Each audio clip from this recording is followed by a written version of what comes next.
Boa tarde a todos e todas que estão conosco hoje aqui para essa apresentação da CCA, da California College of the Arts. Vamos falar sobre a CCA e sobre Art Portfolios. Meu nome é Davi Medeiros e, juntamente com a Luane Casagrande, sou um dos advisors aqui do EducationUSA Mackenzie, fica na Universidade Presbiteriana Mackenzie, em São Paulo. Agradeço a todos e todas que estão participando live conosco e você que está nos assistindo também no recording. Bem, o EducationUSA é uma rede de mais de 400 escritórios no mundo inteiro, são 40 aqui no Brasil, né, sendo o nosso o mais novo.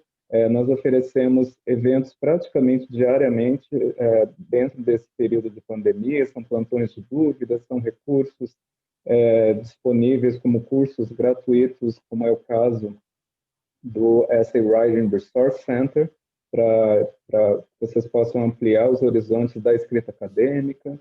Tem o programa Oportunidades Acadêmicas também, quem tem interesse está com as inscrições abertas para jovens, né, que têm pouco potencial aquisitivo, mas muito potencial acadêmico. Essas informações todas vocês vão encontrar no site da EducationUSA Brasil.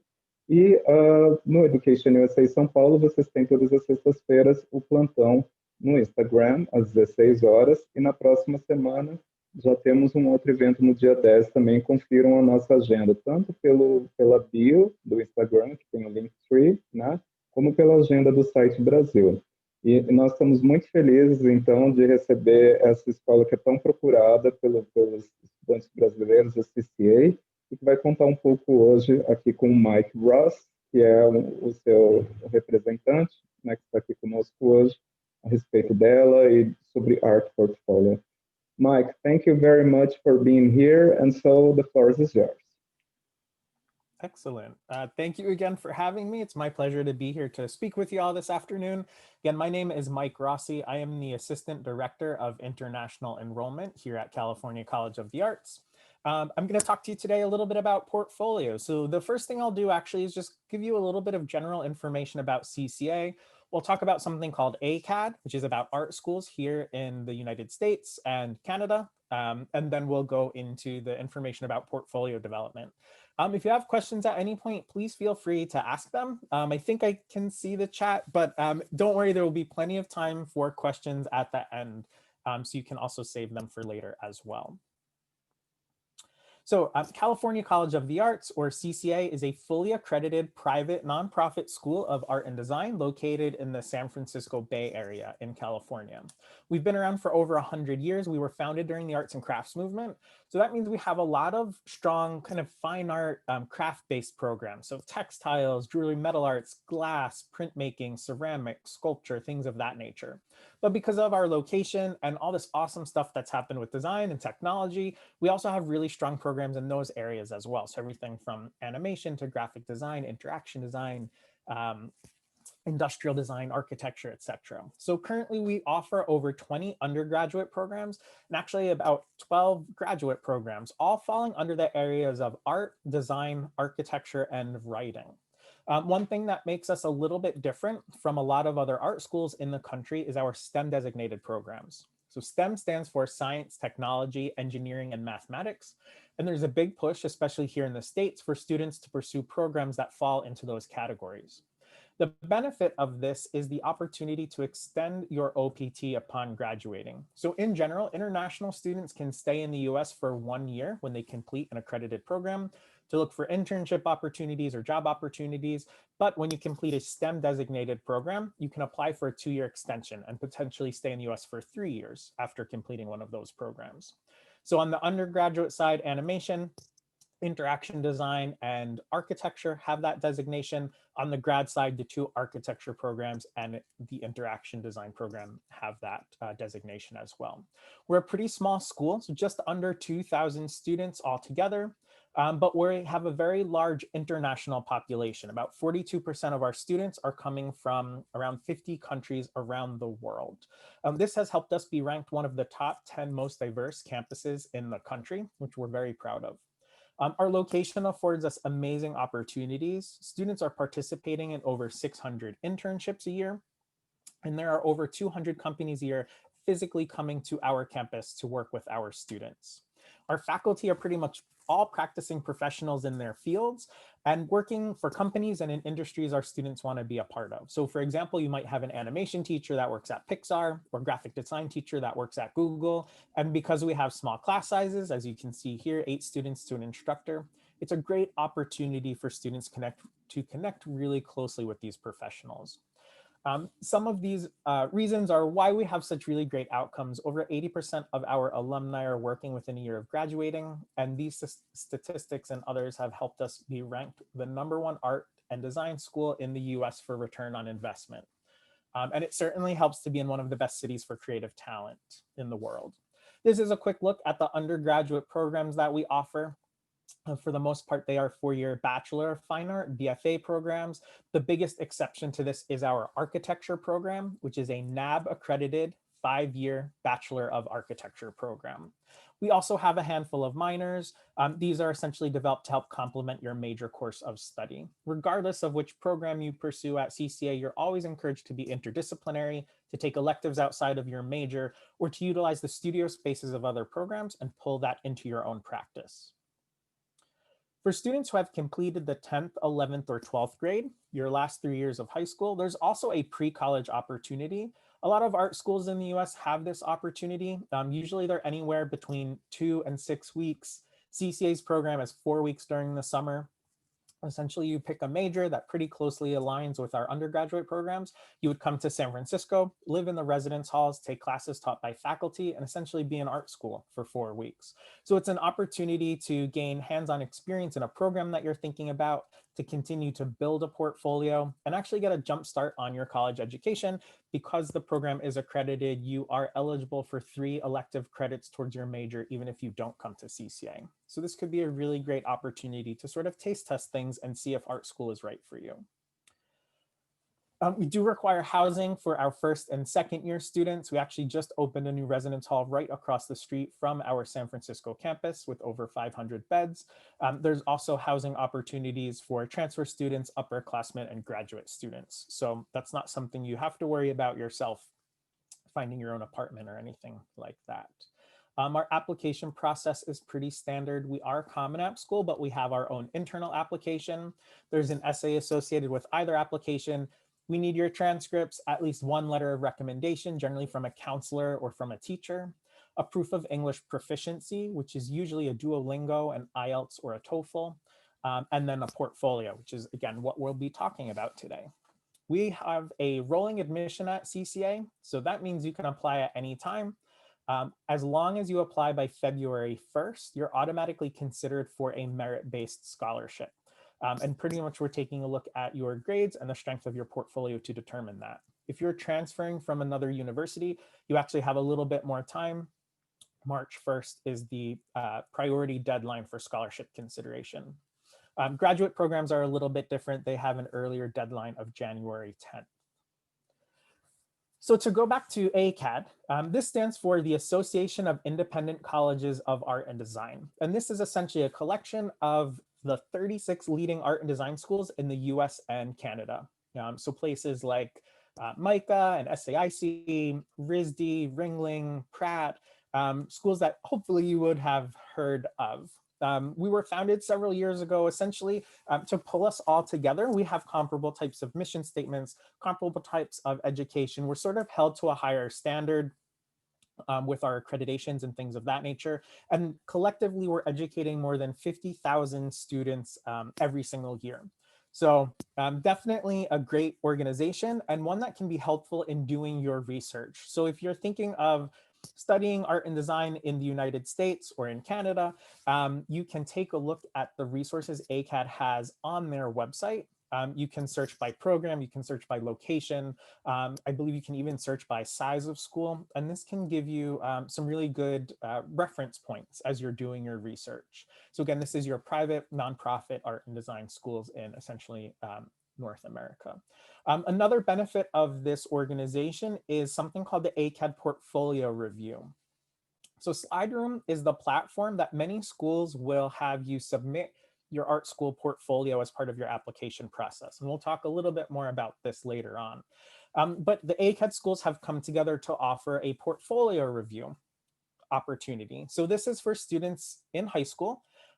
Essentially, you would go to Slideroom, create an account, and you can upload up to 5 images of your work. Select which Acad schools you want feedback from. You can select up to 10 and essentially get a portfolio review emailed to you. So this is a free opportunity. It's something you can do every year from your 9th grade, pretty much throughout your high school time, your high school career, if you're looking to continue to build your portfolio and get some feedback. It's a really great opportunity. But we'll discuss this a little bit more throughout the presentation. Getting a portfolio review at any point with whatever opportunities you have available to you is generally a good idea. So to dive into portfolio, what is a portfolio? You all, if you're doing any kind of artwork whatsoever, whether you're in art class or not, you actually already have a portfolio started. It's essentially a collection of your works that you've done over a period of time that you're pretty much using to show others your performance. It's demonstrating your creativity, your personality, and really when we're talking about applying to art schools, it helps us determine what your creative potential is. As I said before, pre-college is a great opportunity to do something like this, but as far as portfolio submissions goes, really any work you're creating in any avenue, in any platform, art classes in school, pre-college programs, things you're doing on your own independently, these can all be part of a portfolio. So a portfolio should really represent your best and strongest work, but also give a little bit of an idea about who you are.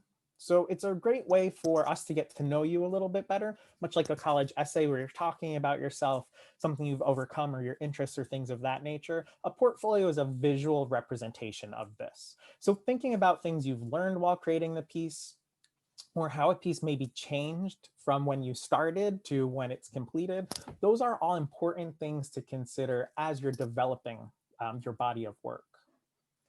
There are always a variety of approaches to a portfolio submission. And as you can see here, there's a list of examples of these types of approaches, but this is not a comprehensive list. So for example, sometimes students will have works that belong in the same series. Other times they're more focused on the different kind of media that are being used. Sometimes they're more experimental portfolios, playing around with maybe mixed media or found objects, things of that nature. Sometimes they're breadth portfolios, so it's showing a range of mastery of skills across different kinds of media and materials. But there's really no right or wrong way to go about your approach to a portfolio. But it's important to kind of keep these things in mind as you're pulling your work together. Something that I'm going to keep mentioning throughout the presentation and strongly encourage you to do is make sure you're doing your research, because different art schools might have different requirements and might prefer to see some types of portfolios over other types of portfolios. As far as how many pieces or projects, this really depends on each and every individual art school. So in general, schools are asking for anywhere between 10 to 20 pieces of your strongest, most recent works. You really want to stick with things that were completed in the past year, year and a half, maybe 2 years max. But sticking with your current works, your current pieces, is showing us what you're good at now, what you're interested in now, and what you're doing now. It might make us sound a little bit mean, but we don't really care what you were doing in 8th grade or what you were doing in kindergarten and how good you are now. You're always going to be getting better, right? We're always going to be growing and evolving. If I was to ask you to show me your 3 best pieces right now, those might be different than what you would show me a year from now. So you always generally want to stick with current kinds of works. You always want to show those wow pieces that we have kind of listed here, the things that you're strong at, the things that you're really proud of. But it's certainly okay to show a range of interests, a range of different media. Sometimes you might show process work and not just completed finished works, but also that might depend on what each individual school is asking for. So again, that note on the bottom, remember that each of us is different, and make sure you read the requirements carefully and follow those guidelines. Drawing is fundamental to a lot of these different programs. So showing technical skill is never necessarily a bad idea. It could be the backbone of everything from painting and drawing to illustration to animation, even graphic design or architecture. And as you can see here, these are a couple different examples of opportunities to show technical skill. So everything from the image on the right, we have an interior space, an interior architecture space, the piece in the middle, which is more just a set of drawers, kind of your general, simple, classical still life. And the piece on the left, which is more imaginative, fantastical kind of drawing that was done digitally. But again, still playing around with those ideas of translating weight and perspective, shape, distance on a two-dimensional surface. So again, not necessarily a requirement for some schools, but if you are struggling with trying to figure out where to begin, this could be an excellent place. And if you're carrying a sketchbook around with you, which I definitely encourage you to do, drawing is definitely something that you can be doing in your spare time. Pretty much sit down, look at something, and translate it onto the page. And that's a great way to start. As I mentioned earlier, really sharing your story is a great way to help your portfolio stand out a little bit. So things that you're interested in, things about your background or your culture, things you like, things you don't like. Those are all things that make you an individual. And these are the things that really carry your voice through in your own personal works. So as you can see here, again, a variety of different media, a variety of different approaches to these things, but these are all sort of personal stories that students are sharing throughout their work. And these are the things that make you an individual and stand out amongst your peers. It's definitely okay to be conceptual with your works. And sometimes our ideas are a little bit deeper than they first appear. They first seem when we're sitting down to work on something. So the example that I'm going to call out here is a pretty deep concept. So you don't necessarily need to go this far, but the piece down here in the middle is a feel box that was created by a student. So the idea here is that the work would actually be a little interactive and have sort of audience participation. So we would have this box here in a gallery, in a room, and essentially the viewer, the audience, would stick their hand into the box, feel around at the objects on the bottom of the box, and then draw what it was they thought they felt. So the idea here was to really take a look at how people's backgrounds or experiences sort of influenced what it was they thought they were feeling inside this box. And it allowed for conversation amongst the audience and the participants and the artist himself to really kind of examine and talk about these things a little bit more deeply. It's always a good idea to think about your process and even document that. So where you started up in comparison to what you came up with as a finished product. And this can be done in a variety of different ways. So on the left-hand side, you see thumbnails and color swatches next to the final illustration, the middle piece playing around with expression and portraiture in a sketchbook, and then the piece on the right, which is sort of like a classical industrial design kind of project, playing around with this razor and the different elements and pieces of this razor. So showing some of that process can be really valuable. It shows us a little bit about how you're thinking, how you're coming up with creative solutions, tackling creative problems. Some schools really like this. Speaking for CCA specifically, it's definitely okay to show us process work. Other schools just want completed finished pieces, so you might not include process for those. But if you're documenting it, that means you have it ready, ready to go if you need it. Which brings us into the documentation portion. You really want to make sure you're taking good photographs of your work. So that means clear pictures, clean, unobstructed.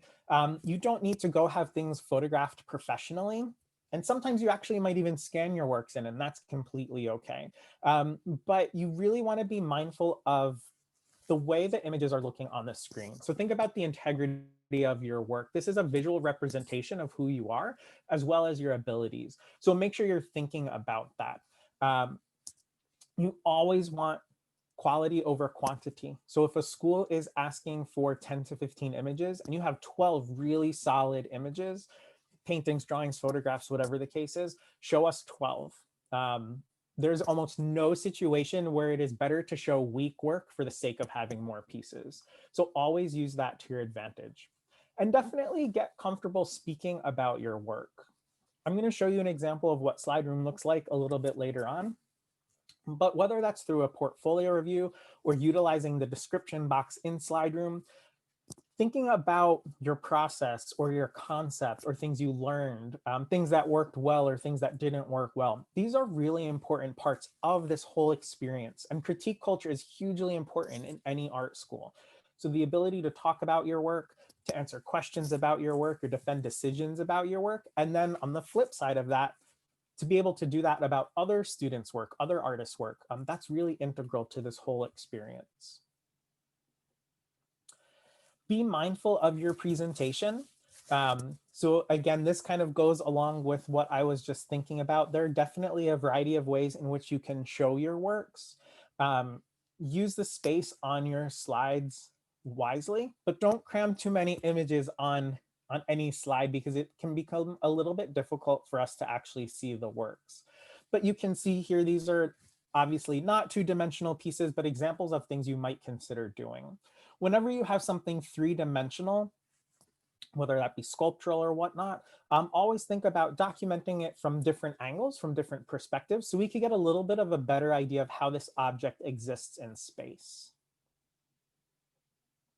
So this is an example of what we see when we're reviewing a portfolio in SlideRoom. So as you can see, the image takes up the most amount of space, which is great. You need to include a title, a year, the medium, and the size. And then that description is usually optional. It's not necessarily required, but this is the opportunity for you to write a little bit about your work. So not that you need to write essays or pages about each and every piece you're including, but a sentence or two about the concept or the idea. Again, things you learned, things that worked, things that didn't work, mistakes that you made, happy accidents, anything like that can go into that description box.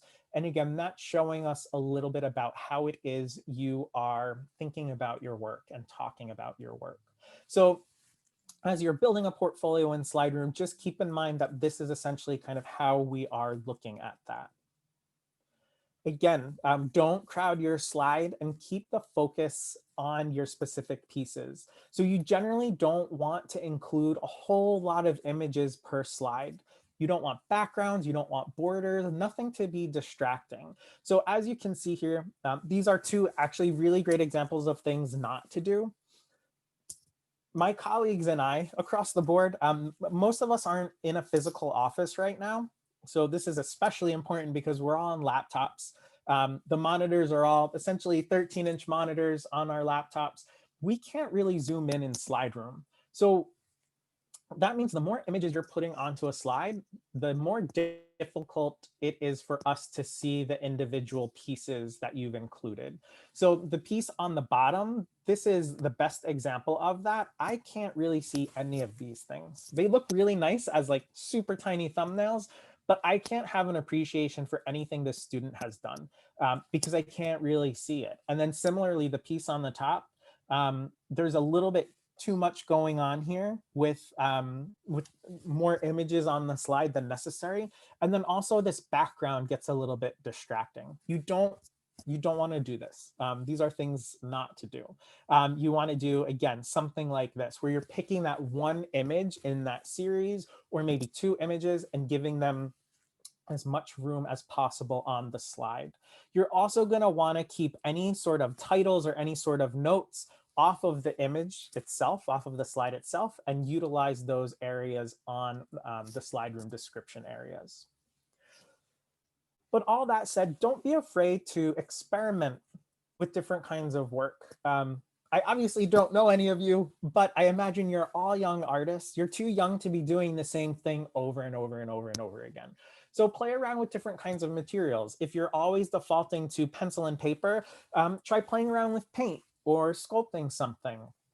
The example down on the right really checks a whole bunch of boxes with this. So the student is painting on non-traditional materials, but it's also bringing in a personal story. So something that we discussed earlier. This student emigrated essentially as a refugee from her home country, and she painted on chunks of concrete and bricks from buildings that were destroyed in her in her hometown. So these are portraits and the things with the hands and whatnot, personal kinds of images that really feed directly into her story. But again, instead of painting these on canvas or something traditional, she used actual physical materials from the place that she fled. So I hope none of you have super dark stories necessarily like that, but it's just an idea of things to kind of think about. Mixed media projects, playing around with digital kinds of things, all these are important for you to kind of do and consider. So thinking outside your comfort zone, outside the box, can lead to some really great pieces. But also don't be afraid to have fun. So art should be fun. You want to go to art school, you want to have a career in art because it's something that you're passionate about and something that you enjoy. So sometimes you're creating, gifts or little illustrations or whatnot for your friends or family, either for fun or for gifts or something like that. Sometimes that work can be really cool. Playing around with color, playing around with motion. You see here the GIF in the top right-hand corner. That stuff is okay to show in a portfolio. So don't feel like it always needs to be, Michelangelo kinds of portraits or Da Vinci portraits or things like that. It's completely okay to be a little bit relaxed, to show that personality and have a little bit of fun in your work. So some things to avoid. You don't want to include overly stylized works. I'm not aware of any art school that really is excited to see things like anime or manga. And part of the reason for this is, again, because it's overly stylized. It's showing your take on an already established thing. And generally, it's not really highlighting your own capabilities. It might be showing us your interests, but not really showing us who you are specifically as an artist. You want to probably stay away from drawing on notebook paper. Again, I fully encourage a sketchbook, but lined paper will detract from the things that you're drawing, from the things that you want to show us. Fan art, existing characters, celebrities, things of that nature are also things you want to keep out of your portfolio. It's completely fine to do this kind of artwork, much like anime and manga. If that's something you're passionate about, by all means, don't stop doing that. But these are not things that you want to include in your portfolio. So copying or, just to bring that celebrity point up, portraits of like Taylor Swift or something like that, unless she happens to be your neighbor or your cousin, and she sat down for you and you drew or painted that portrait while she was there, that's not really the way to go. You do want to stay away from screenshots of artwork.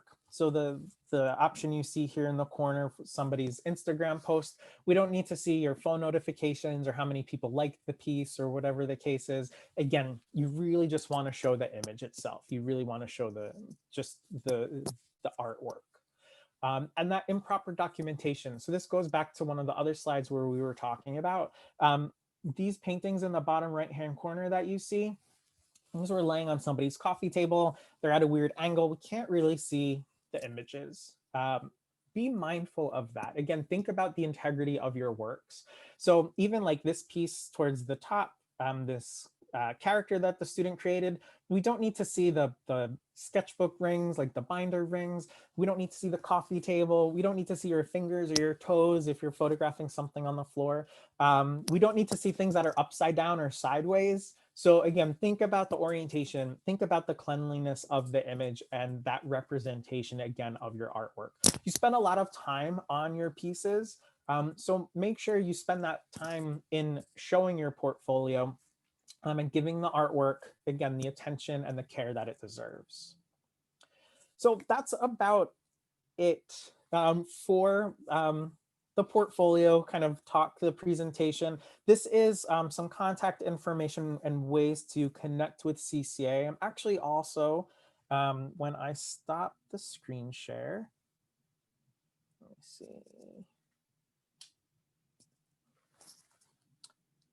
I'm going to put a couple things into the chat. Oh, I definitely did not see. All right, there were no questions, so we're okay. If you go to this page on our website,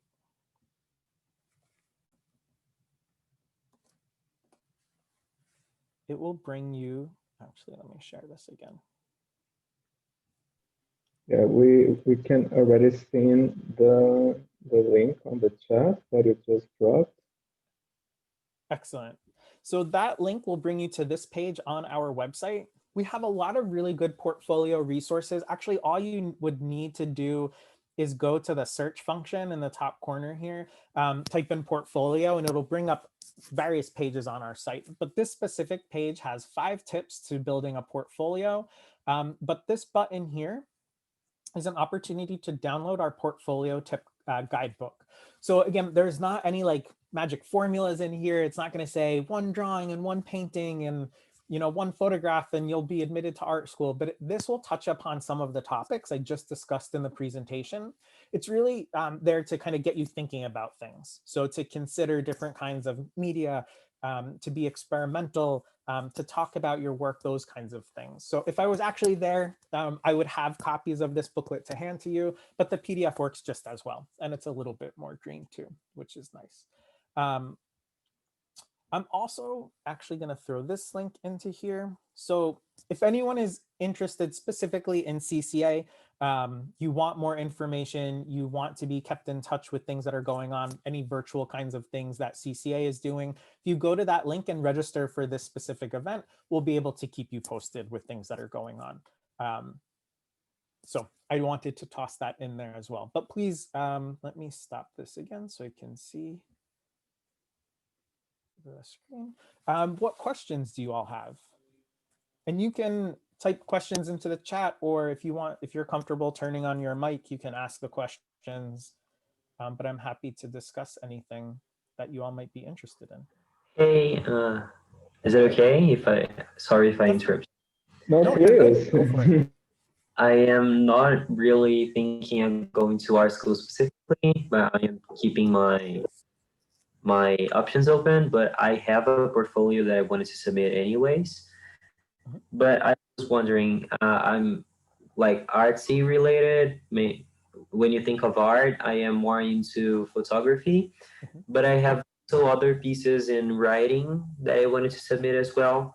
Do you think it makes a good portfolio, like having, for example, writing? I have scientific research, I have photography, I have digital work. Do you think that works as one portfolio? Sure, good question. It certainly can work. Writing is certainly okay to include in a portfolio, especially if a school has a writing program. Your portfolio might just consist of writing samples.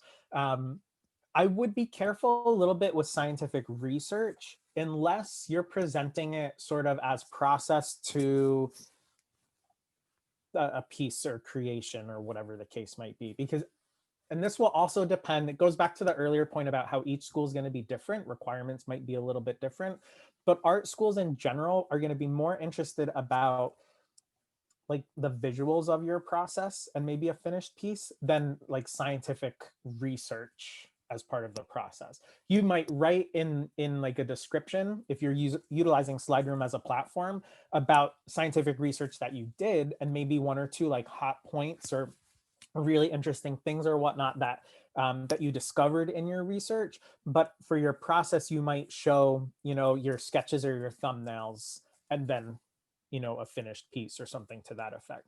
But that's also a good reminder to even reach out to the admissions department of the school that you're thinking about, just to get their specific take on it, especially if you can't find that specific information on a school's website. If you're thinking about going to a larger university or like a state school here in the US or whatnot, you might not even necessarily, you might not even necessarily need a portfolio as part of that process.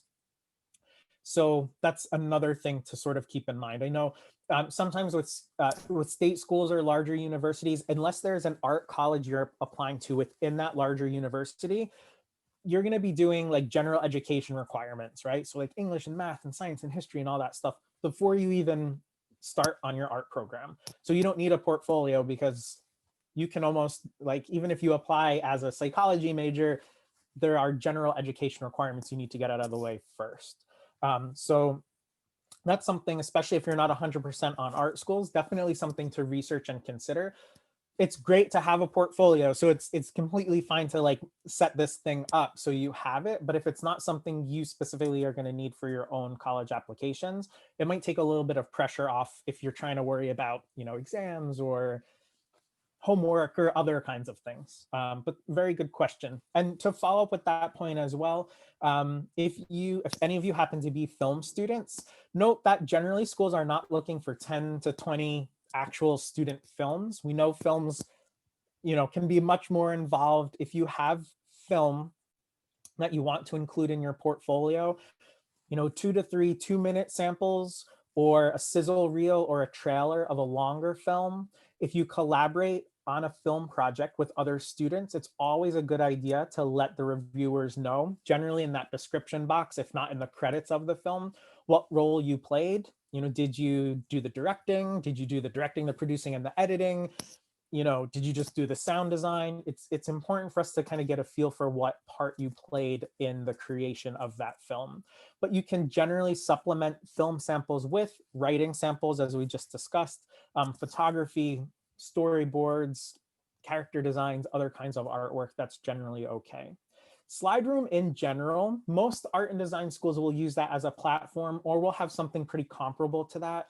Slide Room in general will not let you actually upload your portfolio, I think, unless there are 5 actual slides, whether those are JPEGs or PDF or video files or whatever the case is. But again, that's an important thing to keep in the back of your mind and something to communicate with an admissions department if you're having a little bit of trouble, you're not sure about, if I have these 3 film samples and these 2 writing samples, is that okay? Definitely touch base. We are here to help you, but we can't help you if we don't know what your questions are. So as you're going through that process, don't ever hesitate to reach out. Good question. Mike, and thank you very much for this inspiring presentation. And well, there are so many highlights that I would reinforce here. For example, the fact that you need to consider the other, right? That you need to consider the person who is going to analyze your art productions, right? And so don't, by not sending thumbnail pictures, so you can zoom them, right? And you can see them. And so it's very, very important in so many other aspects, because it's something that we usually highlight to the students, to the candidates who look for studying in the US, that consider every aspect of your application, right?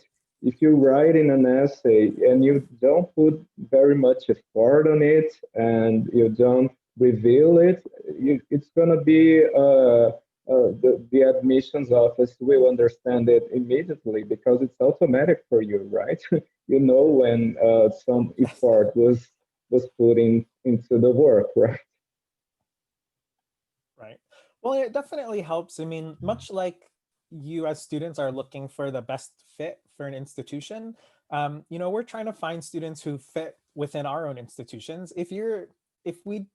We're trying to get to know who you are, right? So your essay, again, obviously is a great opportunity for that, but your portfolio is a great opportunity for that as well. We try, and for the most part, all the Acad institutions, we generally have holistic admissions processes where we're looking at all these different factors and all these different pieces, including your recommendation letters, including the types of classes you're taking and not just the bottom line GPA. We want to make sure we're a good match for one another. So if you're not devoting the time to really put the effort into your essay or your portfolio or whatnot, that's not necessarily a good way to start a relationship. So you definitely want to think about those things as you're getting ready to apply. There was a question in the chat about, are students applying for animation usually required to submit short animation samples? Usually no.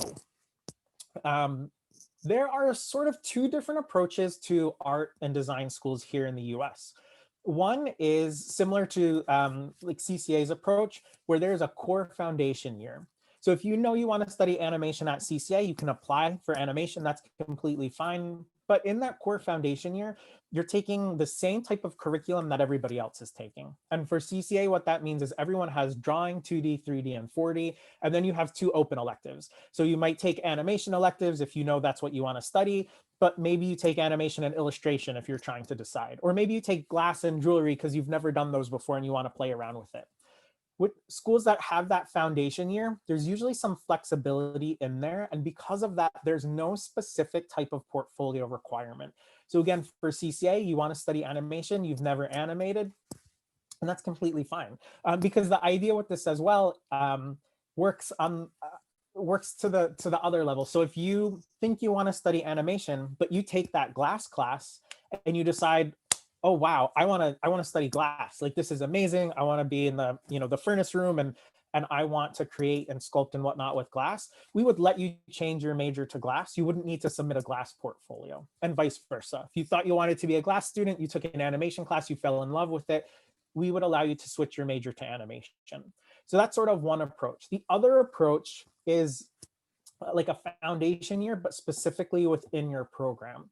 So if you're applying to animation and you're admitted to animation, you actually have a foundation program. It still would be kind of general, but within that animation sort of realm. And in some instances, having animation in your portfolio might benefit you. I am aware of some schools that have animation programs that do not want you to submit animated samples. They want to see strong samples of drawing. Some are okay with concept art, but some are really just focused on observational work and more illustrative types of work. So this is something that's very important to kind of do your research and take a look at what different schools want. Using animation as an example as well, different schools will have different approaches to animation. Some are just computer animation based. Some will also do traditional animation. Some will have separate stop motion animation. Our animation program actually covers the whole gamut. So you can do traditional, computer, stop motion, play around with combining different types of animation. But that is a very popular major right now. So everyone might be handling it a little bit differently. For us, it's completely fine if you show samples of animation, but if you don't have that, that's completely fine. You don't need to now, like trying to figure out how to animate something in the next 6 months or something like that. You would be okay. But definitely take a look at the different requirements for each school. And I was wondering, before we can get other questions here by the participants, is there any specific time in terms of the productions? I think at the beginning of the presentation, you were talking about the evolution, right, of that we have in the educational process, and we are always seeking for getting better and better. But for example, when we consider transcripts, we usually, I mean, the American universities usually consider from the ninth grade in Brazil, which is the first year of high school, to the last year, the grades that the student has, right? And in these terms, should the productions be just produced during a high school time, or could be before that? The ones that they're so usually we would want things that were completed in the past 1 to 2 years, as far as the artwork goes, because that will show the most current kinds of skill sets, again, most current types of interests or whatnot. If there was something that you did in the 8th grade that you really enjoyed, I would actually challenge you to recreate that piece, even maybe using a different media, or again, because hopefully your skill sets have advanced between 8th grade and 11th grade even. That would be, that would certainly be okay. Each school would be a little bit different when it comes to this as well. With a place like CCA, you do not need to submit all your application requirements at the same time. So usually what I'm encouraging a student to do is get all the dry stuff out of the way. So ask your teacher, your counselor, whomever about writing you that letter of recommendation, have your counselor submit your transcripts, and start tackling your essay. I mean, usually in the 12th grade, you kind of know where it is you want to apply or whatnot. So it's usually pretty easy to start that essay process. But maybe you're in art class and you have a couple big projects due in December or something like that. So if you get all the dry stuff out of the way, all that technical stuff that's not going to change, that gives you an opportunity to tweak projects, to finish projects. If you're doing something like IB art or AP art or something like that, and you're getting ready for like those types of exams or those portfolio submissions, sometimes you're like polishing work or finishing up work for that. But as far as getting a portfolio review, some students will do that, in their 10th grade, and then again in their 11th grade, and then once at the beginning of 12th grade. Some will only do it in 12th grade. Usually at the beginning of the year is a little bit more helpful than like for us on January 31st, when you're trying to get everything in for February 1st. You want to give yourself time to not only receive the feedback, but then also to address anything that was discussed within the portfolio. So it really just depends where you are as a student and your own practice. I always encourage students to get feedback from other art teachers they might have access to in school. So if you're taking, this might be a really bad example, but if you're just taking like art or painting and there's a photography teacher across the hall, even if you've never taken a photograph, you're not interested in photography, whatever the case is, that photography teacher will have the skill sets and the knowledge to talk about composition or to talk about lighting or those kinds of things. So it's always okay to ask for feedback, even amongst your peers. The only kinds of feedback that are never going to be helpful are like, that's really pretty, or why is that blue, or I don't get it. And that's what happens sometimes when we show our parents and they're like, I'm going to put that on the refrigerator. Let's put it in a frame and hang it on the wall. There's nothing wrong with that, but that might not help you. And your mom and dad are generally always going to like the things you do, whether they're good or not. So that's why it's important to, to talk to teachers, to talk to admissions reps, take advantage of portfolio review opportunities or whatever the case is. Everyone, remember too that to a certain extent, art is subjective. So you can show the same piece to 10 different people and you might get 10 completely different opinions on that work, but no one should really ever be telling you what pieces you should be putting into your portfolio, because again, that is pretty personal. So especially if a school is wide open and general about what it is they're looking to accept, take that for what it's worth and use that to focus on, your strengths. But again, you want to stick with more recent works, more current works, and things that are older. That's so nice as well, because sometimes the students, when they talk to us in advising sessions, they expect the EducationUSA advisors to give them opinions on their works, but we just say, but we are not the professionals. You need to look for the professionals to tell about the specificities of the art, right? Let me Guys, send, any other questions? Yes, go ahead. this link, where'd the chat box go? So this is the page I was referring to at the beginning of the presentation, the acad.slideroom.com. So if you go to that link, again, it'll bring you to that Acad portfolio review. And you can see essentially there, you would pick what category you fall into, 9th grade, 10th grade, 11th grade, whatever the case is. Click on that. You essentially, like everything else, like you're kind of like creating an account. So you're like applying, but this is like a non-binding general portfolio review. So it's not something, it's not for your application. You would still have to submit a portfolio as part of your application process or whatnot, but this is a really good opportunity to submit a handful of pieces, to pick which Acad schools you're interested in getting feedback from, and then again, getting a portfolio review essentially emailed to you. So definitely consider something like that. It takes some of the pressure off. Every reviewer is a little bit different too, but my colleagues both at CCA and the colleagues I've been working with in other institutions, especially across this fall with virtual presentations and whatnot, again, we're here to help you out. Our goal isn't to like be mean or make you cry or make you question why you ever thought about doing art to begin with. We want to help you get better. So with these types of reviews, generally what we try to do is like point out things that are working successfully, what you're doing well, and then things that you can think about changing or doing better. Most art schools will also allow you to schedule like a one-on-one appointment. now they would generally be on Zoom or the Google Hangout or something like that, where you would either send your work ahead of time or maybe share your screen. Like with CCA, we have like a 30-minute appointment slot. So you can make an appointment to talk about a portfolio review or ask general questions or whatever the case is. The Acad slide room portfolio review is a great opportunity, especially if you're nervous and it's your first time and whatever the case is. Sometimes I do encourage that face-to-face portfolio review or the Zoom portfolio review, because it could be beneficial to have more of a conversation, because then we can ask you questions and you can respond and vice versa. Whereas with the slide room review, we're emailing you the review. And again, there's nothing wrong with that, but sometimes the conversation can be a little bit helpful, or if you have follow-up questions, it's easier to ask those than it is in an email chain. But we're here to help. So whatever way you can, access that is completely fine.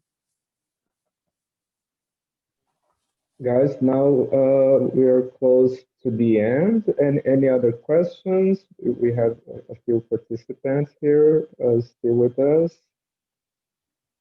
It's so nice to have the opportunity of asking directly the ones that represent the institution. And in this case, a very special and important topic, which is the art portfolio. And so please take advantage. The mic is here with us.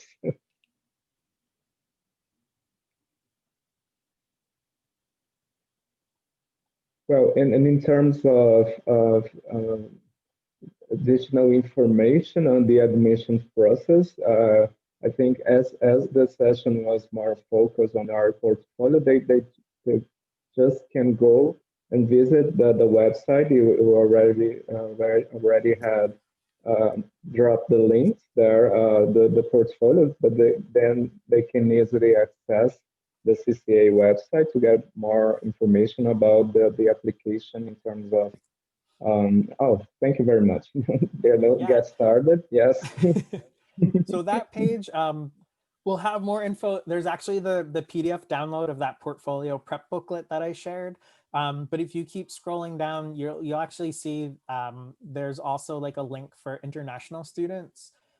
So you can click on that. It'll give you a little bit more information. Even if you just go to cca.edu, you'll see like admissions right up on the top on that bar across. So if you're interested in applying, you can essentially jump right into that, but you can get to it through this link that I sent as well. And then international admissions at cca.edu. So this email address, there are like 4 of us that are always in this email inbox. So myself, my colleague Cress, and a couple of our other counselors. If you have any questions or there's information you can't find on the website or whatever the case is, you can always just shoot us an email and we can provide you the pertinent information or the links or whatever the case might be. That's great. And so if we don't have any other question now, I think I'll just thank you again, Mike, and thank you all of you that are participating live with us, and hoping that we can have another event with the CCA in the near future. And I hope that it can be in person, right? Yeah, me too. We can already have a vaccine. That would be very nice. It was my pleasure. Thank you all so much for taking some time to listen to the presentation. I hope it was helpful. And please, if there is anything else we can do, don't hesitate to let us know. Yes, and good luck for you that are participating now and are watching the recording with applying for an art school in the US. And thank you again, Mike and CCA for being with us. And please don't miss our events. We have a lot of events here, and I'm going to say that in Português now. Nós, a Rede EducationUSA tem vários eventos acontecendo todos os dias praticamente. Consulte a agenda no site do EducationUSA Brasil. Vejam os serviços que nós oferecemos, tem orientação individual, tradução certificada também para vocês aplicarem. Just gave them the notice. And yes, and well, I'm going to send an email to wrap up that to you and Chris, and thank you again. Excellent. You're welcome. My pleasure. Thank you. It was so nice. Great. Great. I'm glad it was helpful. Take care, everybody. Bye-bye. Take care. Bye-bye.